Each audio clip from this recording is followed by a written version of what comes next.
दरम्यान काल रामगिरीवर झालेल्या बैठकीमध्ये तानाजी सावंत आणि गणेश हाकेंच्या वक्तव्यावरून अजित पवारांनी नाराजी व्यक्त केल्याची देखील माहिती मिळते। पुन्हा एकदा जाऊया, तुषार कोहळे आपले प्रतिनिधी आपल्या सोबत आहेत। तुषार, कालच्या बैठकीमध्ये अजित पवारांनी आपली नाराजी कशी व्यक्त केली आणि जी वक्तव्य झाली आहेत त्याचे आगामी काळामध्ये पडसाद दिसतील का, तीव्रतेने दिसतील का? उपमुख्यमंत्री अजित पवार यांनी राज्याचे दोन प्रमुख नेते एकनाथ शिंदे आणि देवेंद्र फडणवीस यांच्यासमोर काल त्यांची खदखद व्यक्त केलेली आहे की तुमच्या पक्षाचे नेते जेव्हा आमच्या पक्षावर टीका करतात तेव्हा तुमच्या वरिष्ठांकडून त्यांची कानउघडणी केली जात नाही। आणि जर का आपल्याला महायुती म्हणून येणाऱ्या विधानसभा निवडणुकीमध्ये एक संघ म्हणून पुढे जायचं असेल तर कुठेतरी असे वादग्रस्त वक्तव्य टाळायला पाहिजे।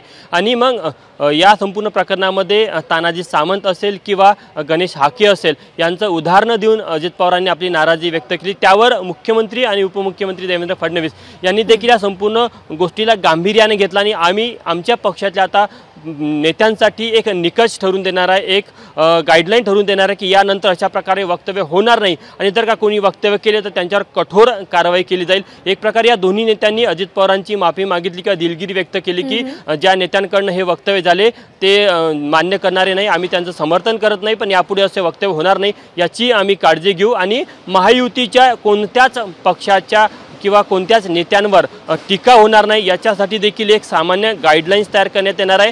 त्या आधारावरच पुढच्या निवडणूक काळामध्ये देखील प्रमुख वक्तव्य जे येईल त्याची तपासणी केली जाणार आहे आणि जे नेते वक्तव्य करेल किंवा वादग्रस्त विवादास्पद वक्तव्य करेल त्यांच्यावर कठोर कारवाई केली जाणार आहे।